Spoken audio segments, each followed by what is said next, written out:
I'm standing with my reindeer.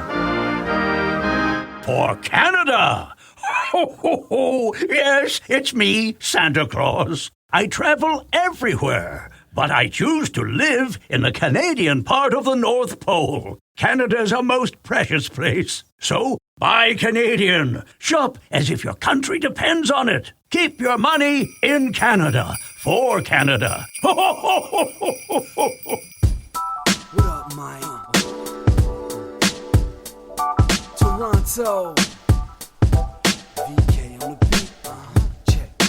I'm in Toronto where you wanna get the city love. I'm from Toronto where you wanna get the city love. I'm in Toronto like we wanna get the city love. My city love me back for my city love. I'm in Toronto. Welcome to episode 1818. That's 1818 of Toronto Mic'd.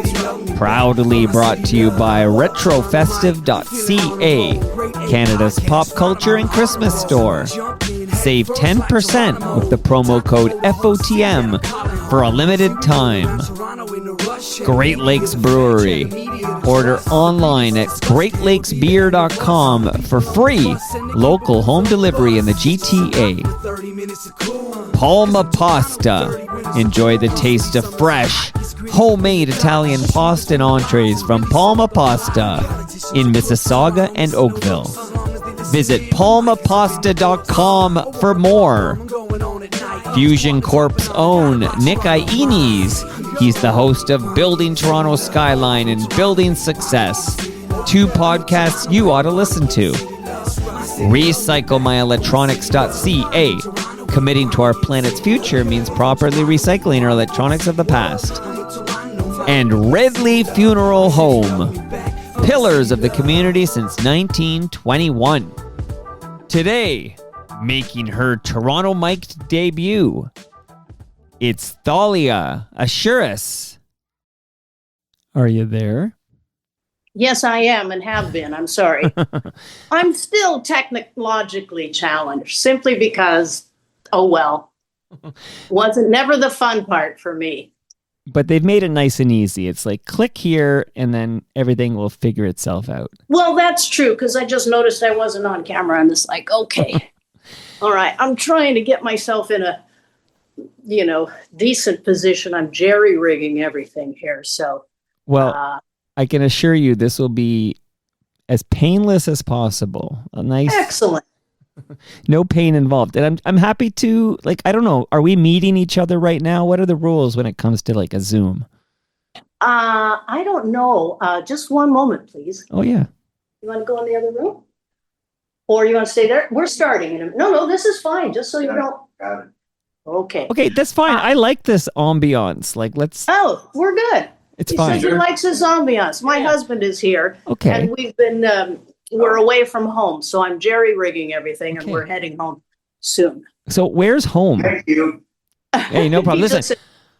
Home is in Alexandria, Virginia now. It was D.C., Washington, D.C. until 2 years ago. And before that, New York. Okay. I gather we're recording. Does this make any difference? We are recording, of course. This is like what would it be like if I just Zoomed with Thalia Assuras and then, found out a little bit about her career? I find you interesting because when I was growing up, and I'm not going to date you here, okay? Well, date me, go right ahead. Okay. But I'm going to play something. Yeah. Sure. So. Am I going to be able to see it? No. But okay, so it's audio. Got it. Audio only, but this is a City Pulse news flash. Here we go.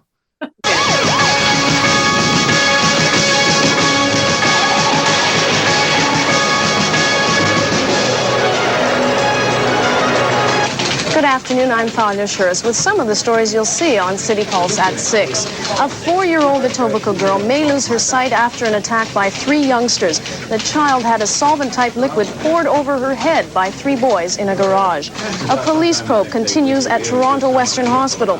Mary Garofalo says a near-fatal dose of insulin and digoxin is being investigated. Residents of Etobicoke and Mississauga are in a flap over a new helicopter service. Jeff Ansell zeroes in on the commotion on City Pulse at 6. 6. U.S. President Ronald Reagan has formally asked Congress for money to build a new space shuttle. He wants $227 million to replace the Challenger, which blew up during takeoff 8 months ago. A Cairo hostage-taking has ended without incident. An Arab holding a diplomat and 3 co-workers at gunpoint gave himself up peacefully. A sunny day in Metro comes to a close. David Onley will tell us if we can expect an encore for tomorrow. These stories and lots more coming up on City Pulse at 6. I want to know, what are you thinking when you hear that City Pulse news flash? Well, first of all, it always scared me when it went on. It just scared me now when the initial music started. So I always had to try not to flinch. Right. One of my first thoughts is I really never did breathe through that whole minute, did I? I also remember all of the colleagues, all of my former colleagues, and I remember those stories, except the initial one. There was always so much happening in the community that you never knew where you were going to be in any particular day. But things like, Ronald Reagan and the space issue and all of that kind of stuff, I do remember because they were, quote, the bigger stories. The bigger stories for us at City were about the community. National stories, though, stick in your mind because of, I was thinking about the space shuttle when I first went live on air for breaking news. That was when the space shuttle exploded. And that was an extraordinary experience. Now, I heard so many names coming at me in that 1 minute news flash or whatever, and I'm thinking to myself, many of them have passed on. Like, a lot of these names are no longer with us, but I'm going to just shout out a few of the names I heard. But one name reminded me, she also left this beautiful country for the United States of America. Mary, right? Mary. Yes. So maybe we set the table here by saying that you are not American. Correct. Okay. So maybe how do we get you to City Pulse? Like, would you mind going back and like your origin story, how you end up on City Pulse? Well, I'll just go back just a tiny bit further, if you don't mind. Of course. I find my journey strange in my own head. I was a science major in university, microbiology and immunology, and I thought I was going to be a research scientist. And I actually walked into the science, and this was at Western, University of Western Ontario. It's called Western University now, right, but it's not in the West. It's in London, Ontario, my hometown. I walked into the cafeteria at the science building looking for lunch. It was closed because there was a jobs fair. What are you going to do with the rest of your life kind of thing? Right. And I ended up talking to the folks at the journalism table, and that was it. The light bulb went off. So all I could say is the two matched for me. In sciences, you start with a thesis, work up your methodology and your experiment, do the research and the work, and then come up with the result and the story. And that's what happens in news. You shouldn't start with a thesis, and you don't start with a thesis, but you start with a question. Why did that happen? Where did, 5 questions generally. And that the rest was history. So I ended up going to the CBC first, and I didn't realize I wanted to be on air. I loved journalism. I knew I wanted the editorial side, but I ended up talking to a few people and thinking, I really like these stories. I want to get out there and be on the ground and do it myself. And I ended up talking to the folks at City TV. I had to do an audition tape. And I was, as you know, it was very ethnically representative of Toronto. And I have to say, I believe 1, they needed a woman. 2, they didn't have a Greek.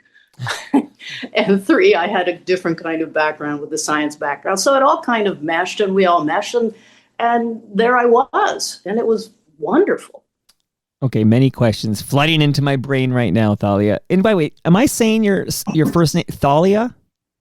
Thalia. It's really close, really close. Don't worry about it. Okay, I'm not going to. Good. If you're not worried about it, I won't worry about it here. Yeah, no, but most people don't get it. Also with a science background, David Onley. Yes. And our weather guy. Well, yeah, can you talk a little bit about David Onley, who became what is the term for Ontario? Lieutenant? Are you a lieutenant governor of Ontario, or is there a different term, or you're not sure? Wait a minute, I'm not sure. Lieutenant, no, I sometimes still say lieutenant. Some of those words got forced out of me. Lieutenant, it's lieutenant here. Of course. I'll tell you a story about that later. Remember, Canadian. I used Canadian one whole night in a piece. He was Lieutenant Governor of Ontario. He was the 28th Lieutenant Governor of Ontario. But tell me a little bit about the late, great David Onley, who I was lucky enough to get on this show when I had Ann Romer down here talking about the 30th anniversary of Breakfast Television. Let me hear about these City TV personalities. Oh, we were really a family. It was wonderful. And in some ways, David intimidated me because he was so smart. And he was so passionate about science and passionate about everything. And he led in a lot of ways. He led the newsroom just by his thinking and by his caring and by his generosity. And that's what I remember most of all about him. I'd like to say I wish I knew him better. I think I was so engrossed often in what I was doing that my focus was okay, we've got 5 hours to get the story, get out there and get it. And I was a homebody, so I didn't, mix that much, as it were. But we all worked together and we were family. And he was a leader of City TV and very, very, as I said, generous, passionate, a real storyteller, a real scientist. And because of that, kind of intimidating. When you used the word engrossed, I was thinking, what a perfect segue to Peter Grosz. Like, do you remember working with Peter Grosz? I do. I remember. Well, he sat behind me. Our desks were in rows, the reporters' desks generally. So when I say behind me, he was not on the window side. I could see out the window on, I don't remember I know Queen Street. I didn't look out into Queen Street, whatever that other street was on the other side, on the north side. On the west side. So he sat behind me and he was always flitting back and forth. And he was very, very busy, and again, engrossed. If I thought I was focused, Peter was really focused, and he just was a sports nut and a lot of fun. So I didn't really have that much. I mean, I eventually, wait, that's not true. I love sports, and I played sports in school, and I grew up with two brothers and male cousins, and we built the skating rink, and I got to be goalie because I was the only girl, and I had to not be afraid of the puck. I love sports, but not to report them because my mind didn't work that way. Eventually, when I did the ABC overnight show, I had to do highlights and figure out a lot of sports and work on that. And I loved it. And doing highlights was one of my, announcing highlights was one of my favorite things to do on the overnight show at ABC. Now, you mentioned hockey, but is it not true that your cousin... Yes. No. One is... No, okay, how are you related to Nick Kypreos? Okay. Nick Kypreos, or Kypreos, as I've always said it, his dad is my godfather. Okay. And our families we might as well have been cousins. We're very, very close. And in fact, actually, early October, my husband and I were in Canada for a wedding, and I was lucky enough to go to Toronto. I didn't get to see Nick. He was, I think he was in the US traveling, was doing something, but I did get to see my godfather and my godmother. And one of Nick's sisters is my best friend, basically. Okay. And that's how we all come together. And when I was living in New York, Nick was living in New York and playing for the Rangers. And dating a newswoman, as I recall. Joan London? Who? Joan London? Come on. It's in the book. No. It's in the book. That's got to be a rumor. It's in the book. It's in the book. Are you serious? I didn't read the whole book. Well, listen, I would tell no lies. Wait, are you sure it was Joan London? Joan London is 30 years older than he is. It's in the book, Thalia. I'm telling you. This is a mind blow for you. And he kept this a secret from me? I don't think he kept it a secret. I think you must have selectively dismissed the mind blow. But and my brothers read the book. I'm not very good at finishing books. And they didn't. Okay, we're going to have to talk. And She's a lovely woman. Although I met her only, twice. I worked on the overnight at ABC. She was there in the mornings, and actually she wasn't there during my time. what a small world, though. It's it all connects here. This is what we're doing on Toronto Mike. I'm connecting all of these dots. But I just, before we get too far removed from the legend that is Peter Gross, who I actually chatted with this morning. So Did you? yeah. Okay, did he remember me? Oh, I didn't mention. No, okay. Here's kind of a fun exclusive. I wasn't going to share this, but I was invited to be the Grand Marshal for the Etobicoke Santa Claus Parade. This is great. I know. So fun. I got this invitation, and my first instinct was, we can do better. This is okay. So I get this invitation. I go, oh, I'll help you do better. And I have pitched to the committee that Peter Gross be the Grand Marshal for the Etobicoke Santa Claus Parade. Wait a minute, we could do better. What? You're going to give it up? I would give it, for Peter Gross, I would give it up. I feel like this is a living legend. And on that note here, before I forget, you mentioned he was always busy. Can I let you in on a couple of secrets? Yeah. Okay. 2 things. One, it's the home of real talk, so this is what we're doing here. One is, he was really busy because he was betting on the ponies at Greenwood, and he was trying to balance his life with the fact he had to, bet on the ponies. Oh, goodness. So that's why he was so busy, firstly. And secondly, you were at City Pulse from 85 to 88. So yes. you may have been too late. It might have been ahead of you, the cocaine era of Peter Gross's life at 99 Queen Street East. So... you're telling me a lot of things I didn't know, obviously. That one's not in the book. That one's on Toronto Mike public record, because I don't know if you cross paths with John Gallagher. No, I don't think so. He might have come later, maybe. But I produced a show for Peter Gross and John Gallagher called Gallagher and Gross Save the World, and they spilled all the tea. So there you go. Well.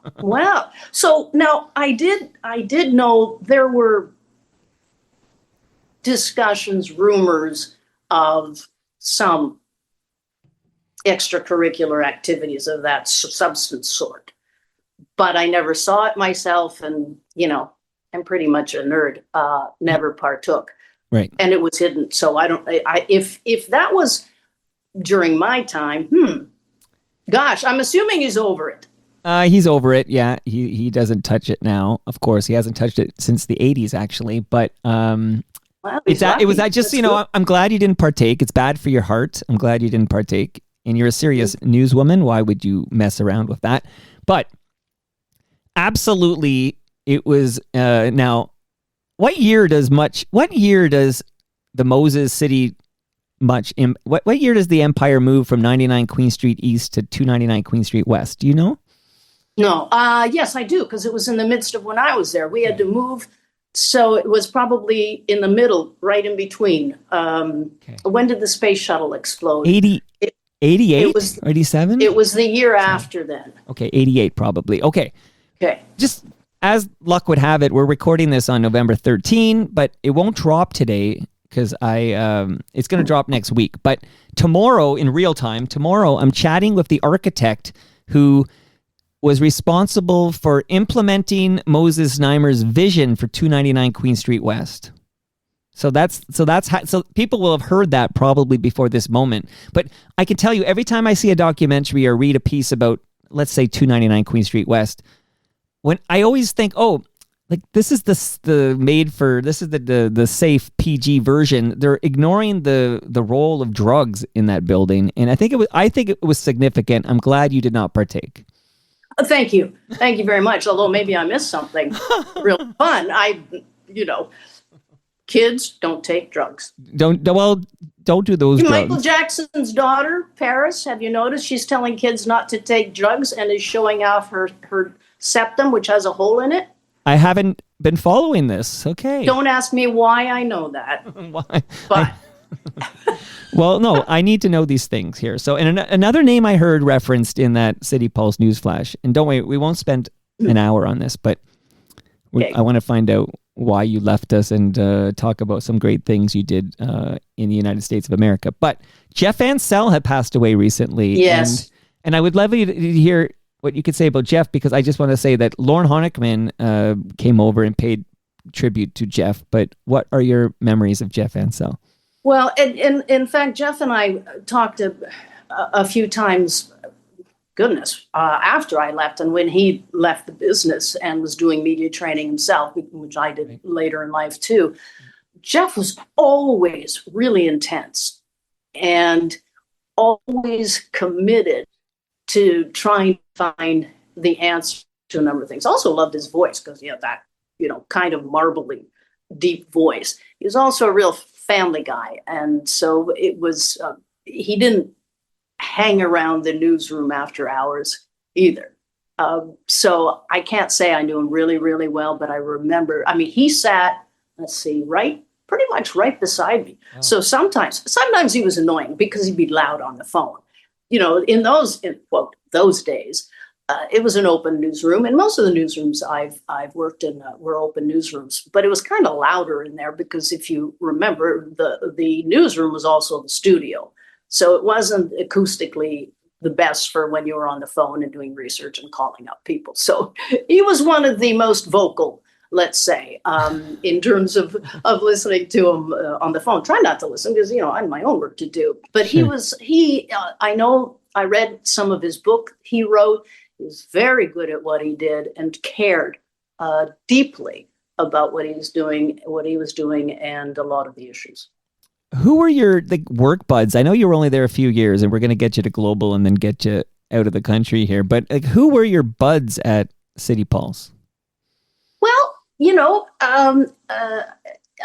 Mary, to a certain degree, Ann Romer. Sometimes I have to say, I was a homebody a lot, and I didn't partake of big parties or going out. Steve Hurlbutt, who's the executive producer, I considered him one of my buds, and one of those to whom I felt quite close was Jojo Chinto. Not that we never went out for dinner together. He never partook of any sort of social events in the newsroom or around the newsroom or outside of the newsroom. So that was, I think I would have to say that was pretty much it. I've been trying very hard to get Jojo Chinto on this program, and I've had people like Lauren Honickman and Peter Gross intervene because they collect once a year to celebrate the birthday of Bill Antanisoff. And Bill Antanisoff was this is after your time, but he was the reporter who was run over and became a paraplegic and became blind. And anyway, I'm still working on Jojo, but he's a living legend I'd love to have on this show. Yes, he is. He used to call me his sister. Okay. We were, we really felt a kinship there. And any relation? And why is he saying no? I know. He's definitely given a hard no. Like, I don't know why he's saying no, because all of his colleagues have been over and nobody regrets it. So I don't know. Well, it could be, as I said, he was always a very private person and wasn't part of the social life that surrounded City. And I guess he's maintained that his whole life. Yeah, maybe. Is my guess. Did you have to personally audition for Moses Znaimer before you got the gig? I didn't have to personally audition, but I had to personally be in his office and take a lot of questions. He interviewed me, of course, for the reporter position. So I guess you could call it an audition. It was an interview, and it was pretty intense. Like, could you elaborate? Because I'm led to believe at this time, nobody got the gig until Moses met the person and blessed the hire. Pretty much, I'd say so. What can I tell you? Well, it was a crazy day, I remember. And as you can see, I wear glasses. And that day, I guess I was so nervous, I forgot my glasses, but I had my sunglasses. So I had to go into his office, which was in a lower level and very dark, with my sunglasses on, pretend I wasn't wearing my sunglasses. It was a little hard. Then I had to kind of take them off because I thought it was probably rude. And that was that. And he proceeded to ask me all sorts of questions, including what I was at the CBC before that as a researcher and associate producer, if I could even go as far as saying that. I wouldn't say that I actually produced more than a couple of pieces before I left. But he asked me, do you think that you could be different than the CBC in that kind of non-edgy, serious style they have? And I said, well, story's a story. It depends on how one does things. And I've seen that you have your your reporters as, quote, characters. I think I could be myself and fill that role. I think journalism is serious and stories are serious, but it depends on what it is. Then we went on from there. And he blessed the hire. I guess so, because I got hired pretty quickly. So I have to say, I must have done something right. Well, I'll tell you what you did right. I'll let you know now. So the sunglasses he perceived as a nod to the Corey Hart hit Sunglasses at Night, which, of course, if you remember the video, yes, it featured a colleague of yours named Lori Brown. Lori, She was on Much. Right? Yeah. Oh, sure. I'm not sure I ever met her. Okay. And why? Well, Lori Brown if you go to YouTube after this chat and you go look at the original video for Sunglasses at Night by Corey Hart, yeah, heavily features Lori Brown. Okay, I'm gonna have to look at it and watch it again. Well, I love that song. Yeah. But I was wearing sunglasses in the daytime, but his office might have well been at night. I remember it was very much like a cave, and it could have been the sunglasses, but those walls were dark gray or some such thing. I probably got the color wrong, because of UV and all the shading that I had, but it was dark in there. So it was pretty much sunglasses. But why was it so dark? I mean, I'm just curious, Again, this word intimidating keeps coming up. I think he might have, again, I'm speculating, but he might have wanted to be intimidating. And, his questions weren't mild, and he wasn't gentle with his questioning, I remember. So, at one point he said something like, well, I guess you're handsome enough. And I thought, well, that's an odd thing to say, but I didn't think of myself one way or the other. But handsome is not exactly a nice word for a woman, probably. No, I feel like that's the wrong term to use for a woman. Handsome, I don't know. I don't think that's what a woman wants to hear. You're a handsome woman. And he added enough at the end of it. Yeah. So he really was intimidating or trying to get a rise out of me for some reason. But I held my Mediterranean temper. Okay. Well, you got the gig. I got the gig. And quick tie back is that there was a made-for-TV movie, made by City TV for City TV airing called Butterball in the Eighth. It was a horse. Like I mentioned, Peter Gross loved the ponies, but Peter Gross wrote a TV movie. I think it was called Butterball in the Eighth. Butterbump in the Eighth? My goodness, Mike, can't you remember? Okay, but the theme song was sung by Lori Brown. Like she sang the Butter Bump in the Eighth, I think. So probably if I when I go back to that video, okay. I will see her in my head right away, and I think I have an idea of who you're talking about. But when you get to my age, you forget names, not only from years past, but from 5 minutes ago. So okay, you never ask anyone their age, okay? And I'm not.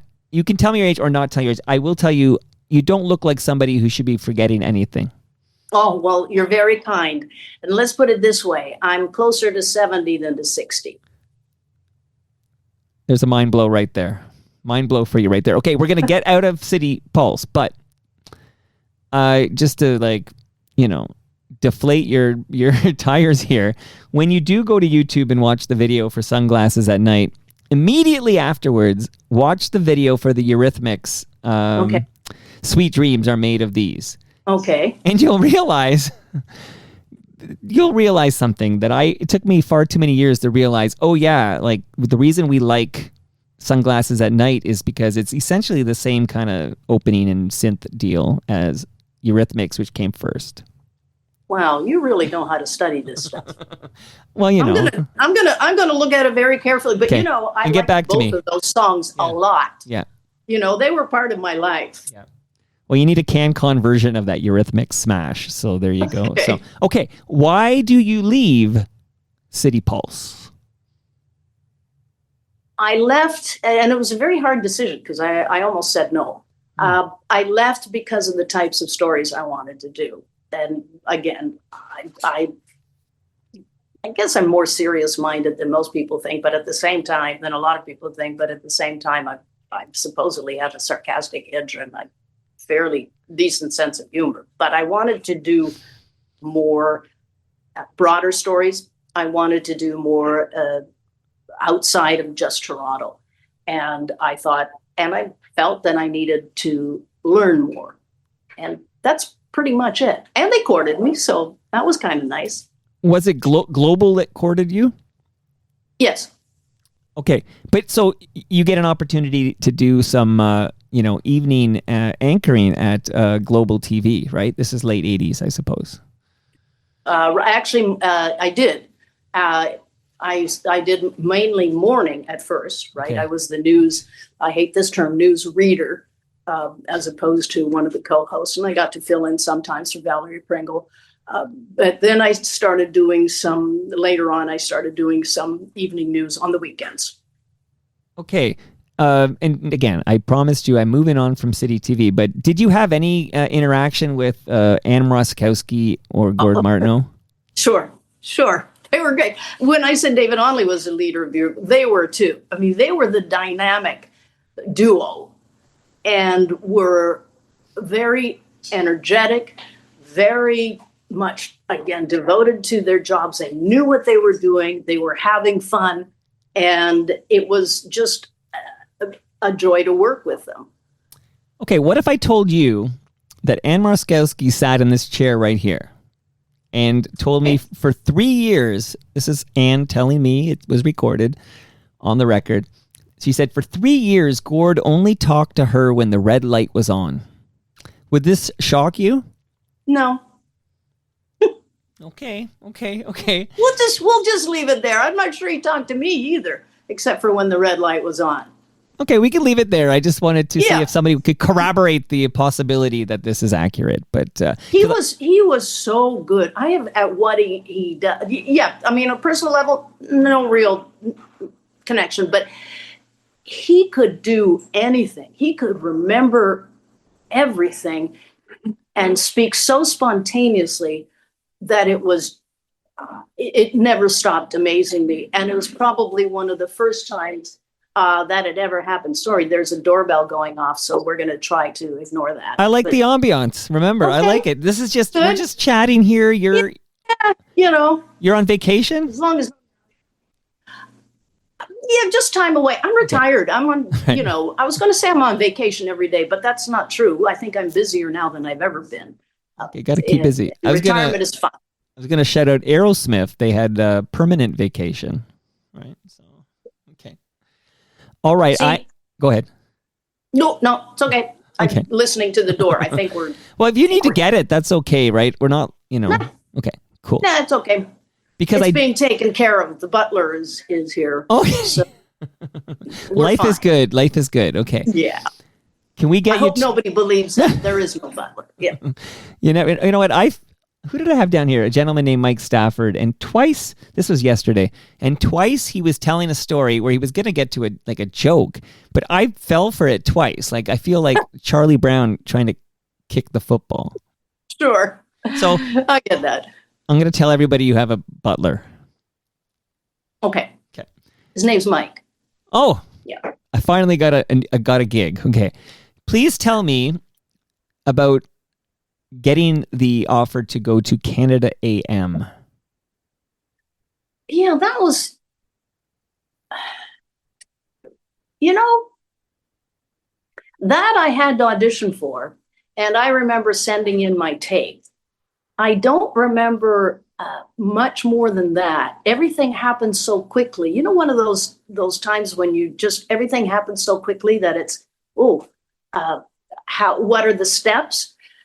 This was, again, a situation which I wanted to do more and to learn more and potentially to travel. And that's what it ended up being, the reason for going there. And again, it was a bit of courting, and that was terrific. And then it was just all out working pretty much 24 hours a day, because that's what you do in morning television. And let's not bury the lead here, which is what a monster national show Canada AM was in the early 90s there.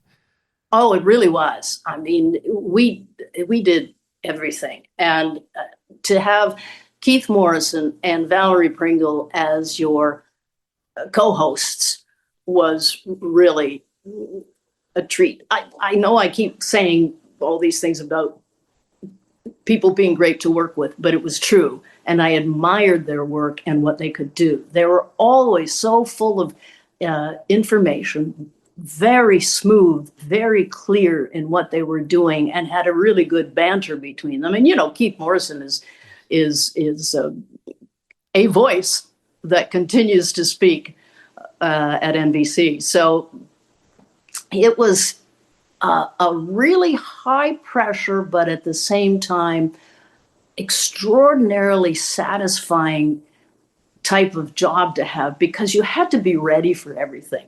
And part of being on the morning show was, especially in our little news team, right? You had to do everything yourself. And that was something that was really important to do, because when you do things yourself, you learn by making mistakes, and you learn from others all the time because you're in the same boat.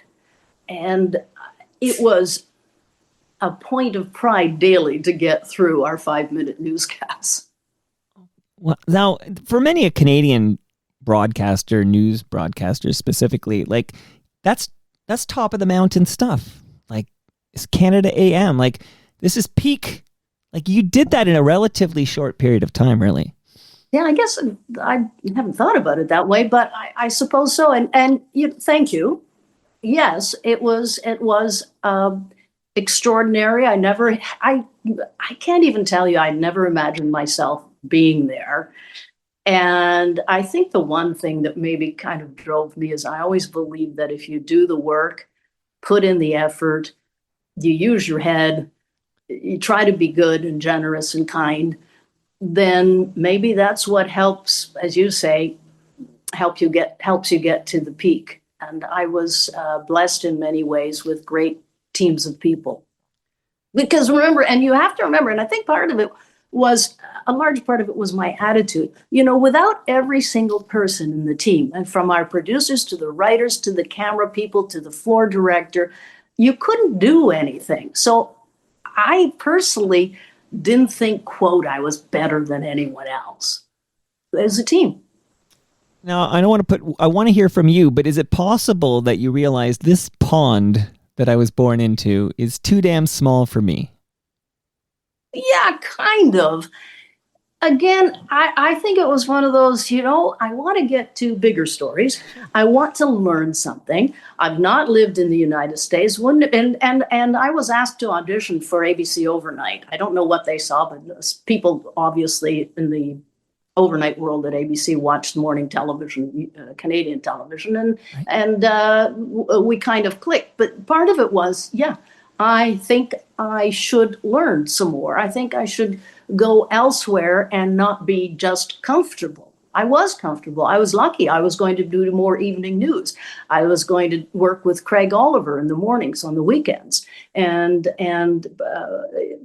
partake in the question period show. I probably shouldn't say that, but those were things that I just did. I know. Those were things that I didn't expect, but I had to weigh, and it felt really good being wanted. And someone saying, please stay. And that was a great feeling. And again, I could have been comfortable. Not that journalism is comfortable. That's not exactly what I mean. But comfortable meaning kind of secure, that I knew I had a job for several years and it looked like there was quite a strong future for me. Why in the world would I want to move out of my own country? Well, you're moving to like the media center of the universe, right? And then, of course, I'm going to speculate and you're going to confirm or deny, but I can only imagine the compensation would be dramatically larger in the United States. It was, yeah, well, not dramatically. Don't forget, it was just the overnight show. And it was, quote, not just the overnight show. I mean, ABC had a lot of money to put into broadcasts, including in the middle of the night. So yes, it was larger, probably significantly larger. No, I'd never hit the millions, ever. So that wasn't part of it. And actually, I have to say that I really, there were a few articles written about me and why did Thalia Assuras go to the United States, et cetera, was probably the money. No, really, it was nice.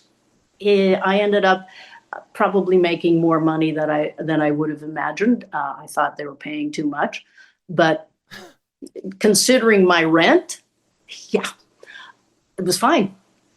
Right. So are you moving to New York? Like where do you move to? Yeah, I moved to New York City. I moved to Manhattan, and I lived right across the street from the Museum of Natural History. Oh. And in fact, Nick Kipreos ended up moving to my building, kind of, suggested he might want to live there. Not that I saw him too much, but a few times I see the whole hockey team, but there you go. So yeah, right in Manhattan. Right, because I think you'll tell me if I'm wrong, but I believe it's like May 93 when you move, and Nick wins. Yes, June. June, okay. Yep. See, you're correcting the record here. I love it. But Nick wins the Stanley Cup in June 94? Yeah. Yeah. I believe it was 94, yes. Yeah, I think it was. I feel like 95 was like a shortened strike season, and maybe the Devils won, I think it was 94 for the Rangers. Yeah. Okay. Yeah. Nick was on my show one night. I got he and Mike Noonan onto the show. I had to have him on. And do you have to disclose your relationship? Well, not had to. I just did. I mean, well, I wonder, like news nothing people. To hide. Well, I know, but news people. I know it was a even lighter fare that I always feel like news people need to like disclose that. Okay. Yes. Just, yes, you should. And I mean, there are high standards, and it should always be done. And these days, it too often isn't. But there's a lot to talk about as to how journalism has lost its way in many ways. But yes, so sure. So you're so much fun. Yeah. Well, like, can you tell me what would be rent in 93 for where you're at in Manhattan? Do you remember? Yeah, it was just about $4,000, almost $4,000 a month. I don't have my inflation calculator here, but I know that sounds like a lot of money in 2025. Except with cousins and other family members and people. I can't believe how much rents are now for in Toronto and Ottawa, for example. It's for somebody to be paying $2,500 to $3,000 today for a studio apartment, to me seems nuts.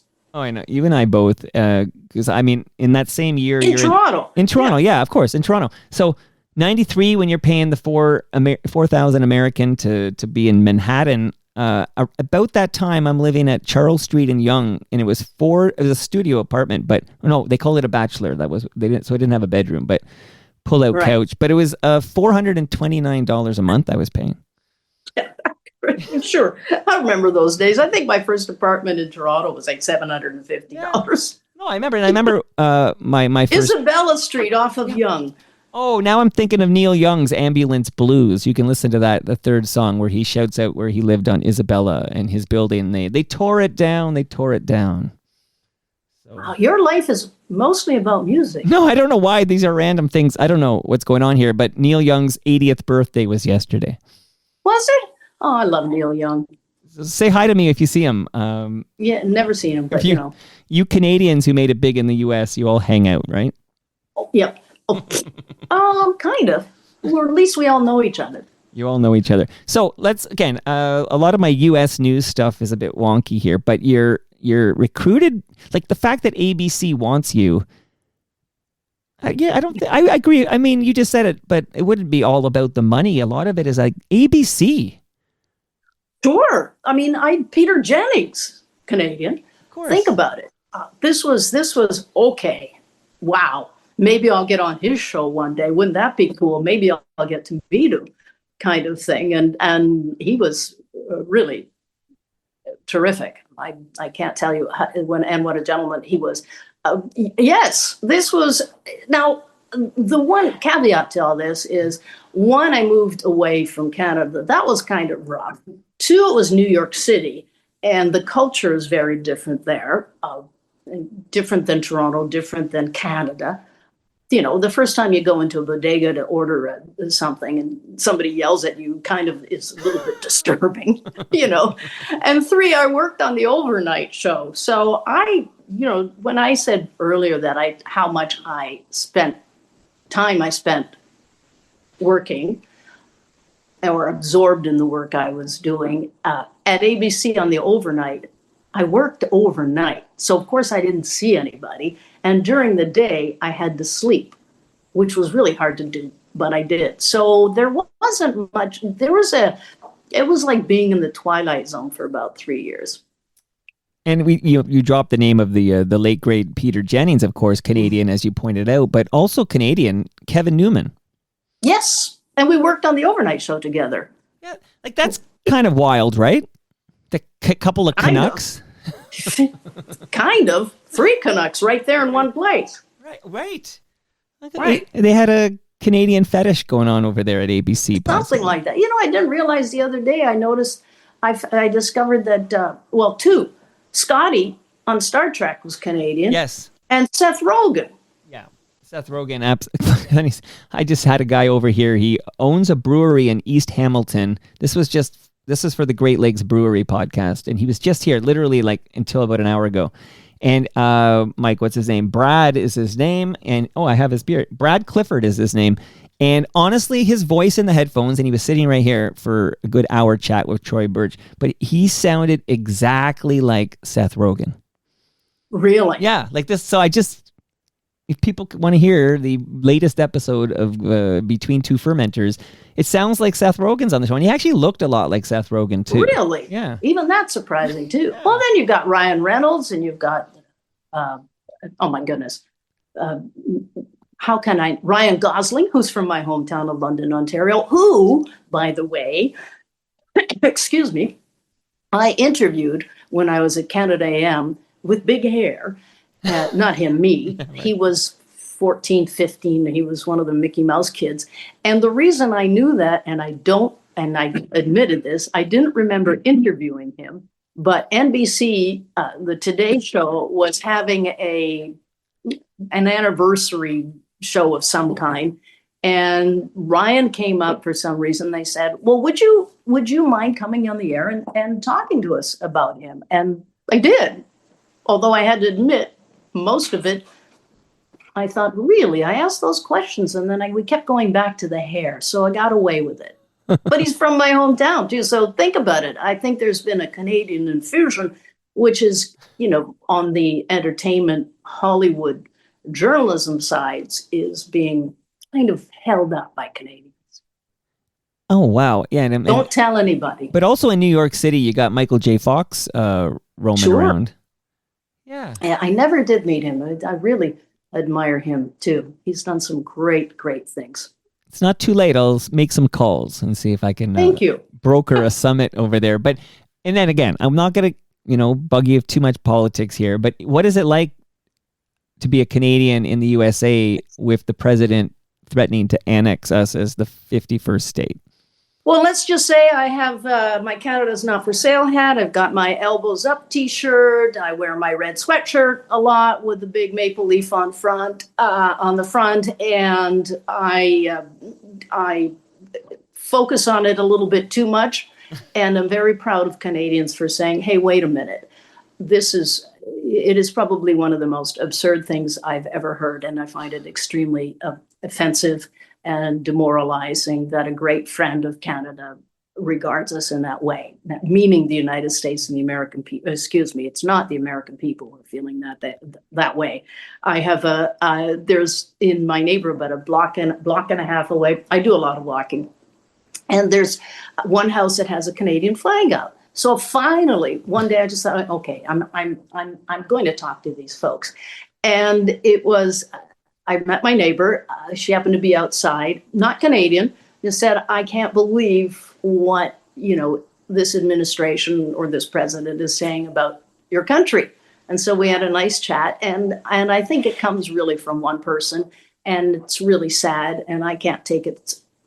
I tried not to take it seriously, but when you see what comes out in terms of tariffs and the so-called negotiations and so on, it is really upsetting to me, because it's not what I grew up with, and it's unreasonable.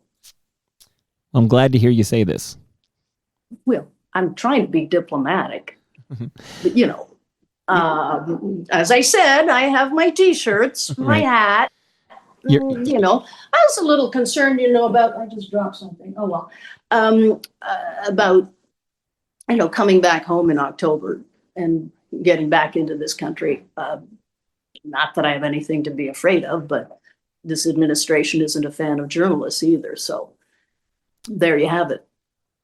Also, like at the border, I don't know anyone firsthand who experienced this, but there's like secondhand information. Take it for what it's worth, I suppose. But that some border guards have asked, like, what are your thoughts on President Trump? So I always wonder, like, I mean, you've got to like bite your lip and tell them what they want to hear, right? I suppose. I mean, I was worried about, I didn't get asked any questions, not a one. Right. I didn't, took my picture and said, okay, that was it. And it was very strange, but I do have friends and relatives who have thought about coming into the U.S., and journalists too. In fact, I was talking to Kevin Newman recently. We were texting back and forth, but he wasn't saying anything specific, but there is word out among some journalists that they should carry burner phones, for example, instead of their own phones when they're going across the border. I have a relative who had a conference in the United States a few months ago. It was, it doesn't matter where it was. I think it was in California. Didn't go because they were warned that, there could be issues. And it's a scientific conference. I mean, really. But I personally, gratefully, have not been affected. But there are people who really worry about it. I'm lucky enough to have a cleaning lady. She's always carrying. She's a citizen of the United States. She's always carrying her ID with her passport. Some of her friends won't even leave their homes. It's particularly disconcerting. No, absolutely. Okay, so back to the 90s, okay? We're the good old days. Okay, so when that was 30 years ago plus. But we're going to, because we just said, hey, you're at ABC, but wow, you leave for CBS. So I'm wondering, why did you leave ABC in 97 to move to CBS? Basically, because they asked, and I wanted off the overnight, and it was another exciting change, and it was an opportunity to actually do more reporting and to have a more a larger anchoring role. Yeah. Although I have to tell you, as much as the anchoring role was, most people considered the pinnacle, I always wanted to get out in the field more than as much as I could. And so that's what was really exciting to me, reporting from the White House or Congress, or I went to Iraq, I went to Afghanistan, and I spent time in the London Bureau.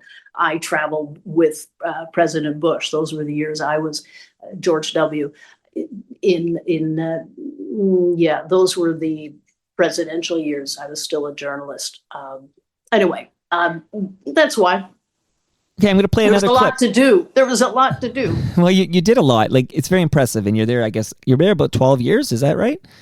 Yeah, I think so. So I'm going to play another clip. It's only 30 seconds. But buckle up. Here we go. This is the CBS Evening News with Thalia Assuras. Good evening, everyone. I'm Thalia Assuras, CBS News in New York. Good night, everyone. a little obviously edited there. It's a short newscast. Hey, now did you notice I sounded a little more timber in the voice, a little older. There we go. Then my city TV Yes. kind of higher octave childlike voice. Well, even listening to you now, it sounds like, and I've never worked in mainstream media. Nobody would ever want me to anchor. Maybe I'll be a good grand marshal, but I don't know about anchoring any news programs. But your voice sounds more anchory.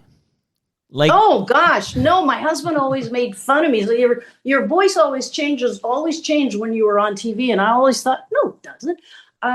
I don't know if I sound anchory. You know what? Part of it could be I'm just relaxed. oh, well, I thought maybe it's because even though this is just some silly Zoom with this guy in South Etobicoke who's been pestering you for a long time, like, let's have a chat, and then you finally, although we had it scheduled, and then I forgot to remind you, and it never happened. But here you are now. I thank you so much for being here. And I didn't remember. Yes, Right.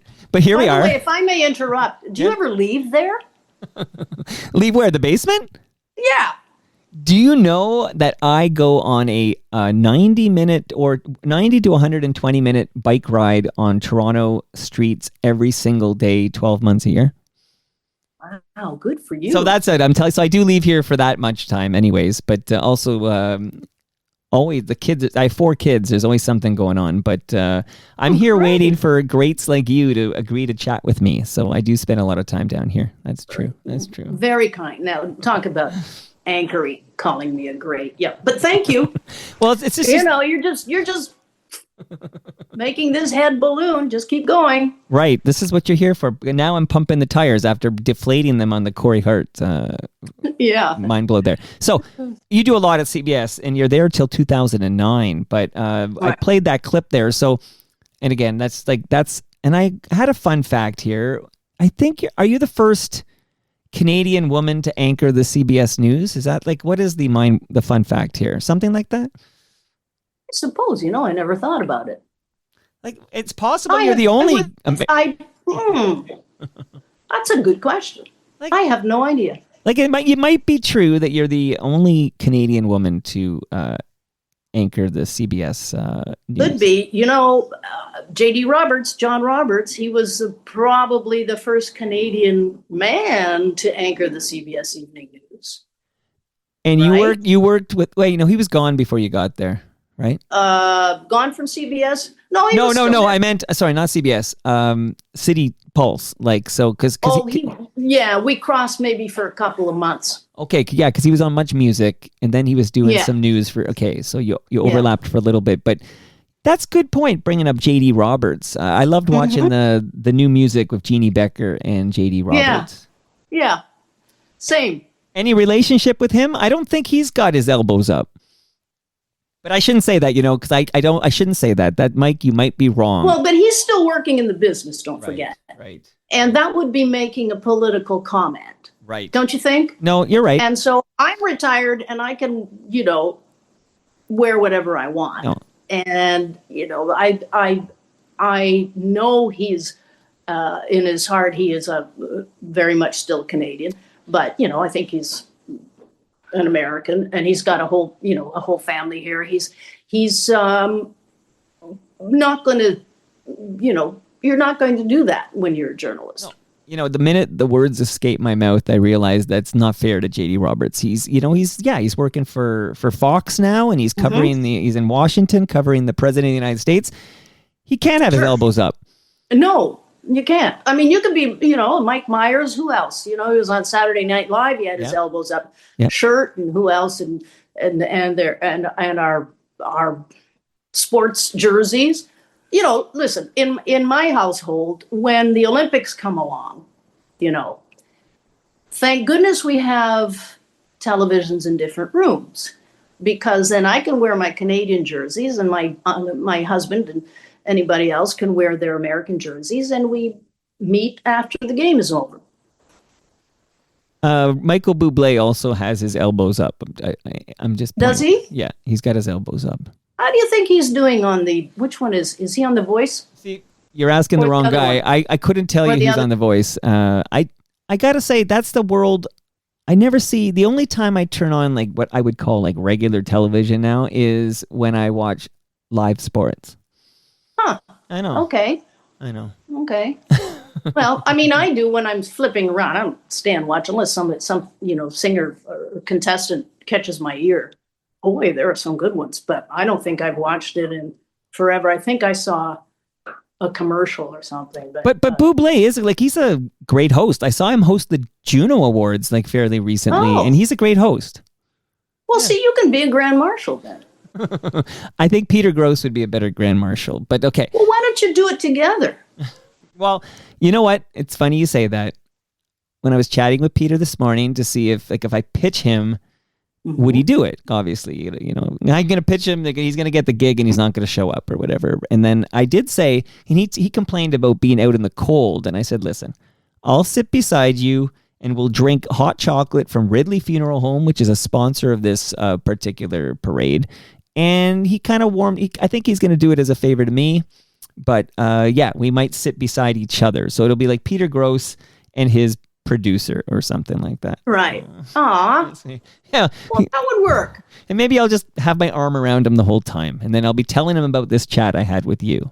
Yeah. Well, let me just throw one thing out to you. I'm sorry you're going to have to be in the cold. The other day, I think it was Monday, we were out playing golf and it snowed in Toronto. That's all I have to say. Well, we can't compete we can't compete on that level. But I will say I personally don't mind the snow at all. Like I love the snow. Yeah, so I get it. Like if you are a golfing person, you can't golf in the snow, but that is an advantage. But it takes more than warm climes to get me to enter enemy territory. Right. Okay. All right. You've been fantastic. So obviously your career doesn't end. So you leave CBS. I guess you had a contract that expired in July 2009 or something, and you don't retire, but that's your exit from a great career at CBS, right? Right. I decided I also didn't want to pursue other quote opportunities, which mostly would have been reporting opportunities. I think you also get to a certain age when, and I quote, did this to other women, you replace women at certain points. And it's a disconcerting thing, but the fire had gone out of the belly too. Yeah. Pretty much. And so I spent about a year or two trying to figure out what I wanted to do with the rest of my life. And what did you decide you wanted to do with the rest of your life? Well, I ended up becoming a media trainer. I had some, over the years, you meet a lot of people. I have some folks who said, well, why don't you come and work with me, be a consultant. I wasn't, being offered jobs as in PR and thing. And I didn't really think I wanted PR. Media relations is different from media training, and pitching and all of that were not really my favorite things. But media training I loved, and media consulting. And that's what I ended up doing. And I ended up also working with my husband, who's a writer. And he was in politics for many years as well, and in the United States. And I ended up, and I'm still his editor on a book, on his column called The Civic State of Mind. And his book is Fixing Congress, Restoring Power to the People. All very timely. And that's what I did for about 10 years. I did some video production in terms, with the consulting and with some startups and so on. I worked with a charity.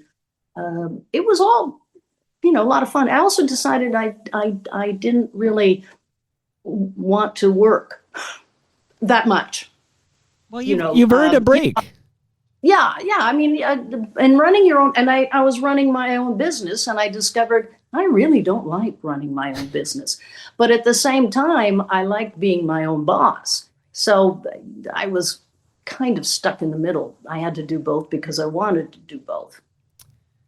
A couple of toughies here on our way out. One is when your contract expires with CBS, is there even a moment where you consider coming home?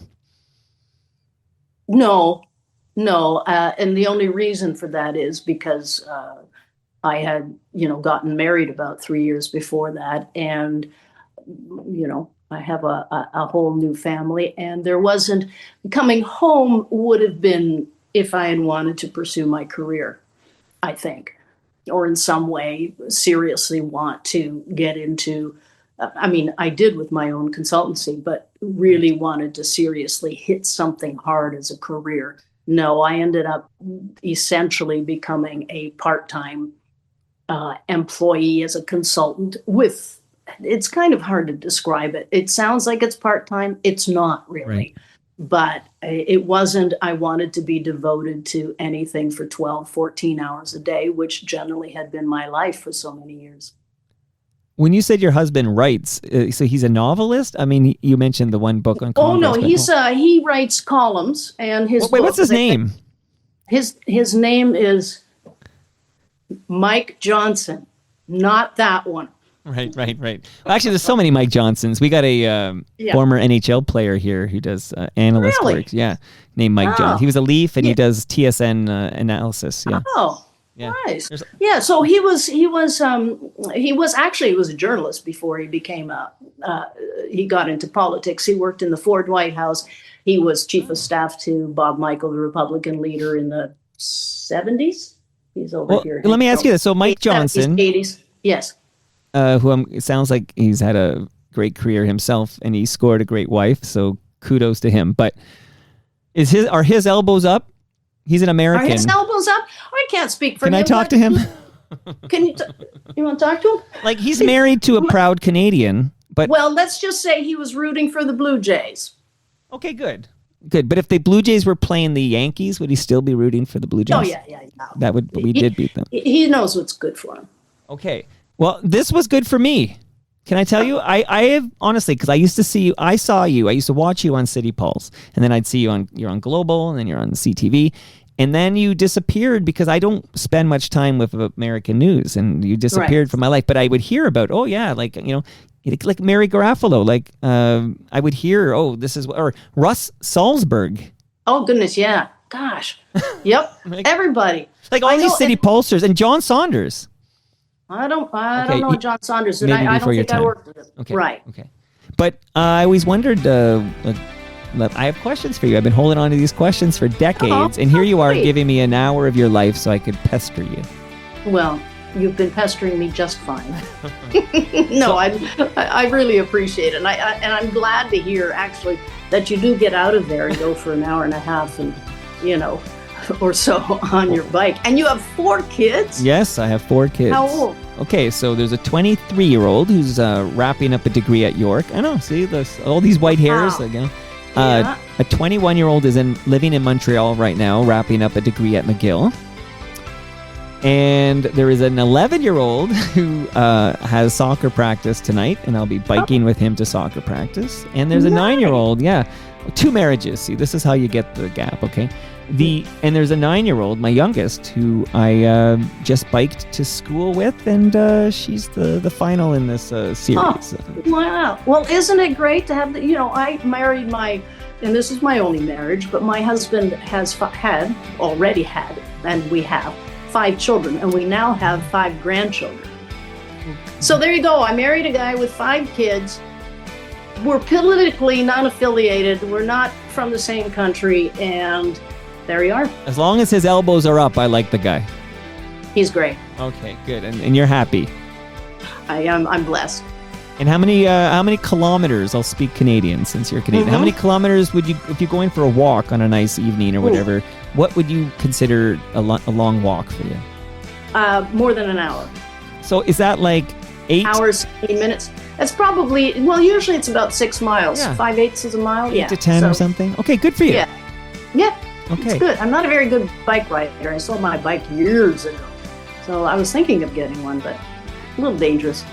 Well, for me. Never too late to get back on the saddle there. But again, thank you so much for this time. And now you have you're now an FOTM. That means friend of Toronto Mike. If you need anything, you can slide into my LinkedIn DMs, and then I'm here to serve. And thank you for this very much. My pleasure. Thank you so much.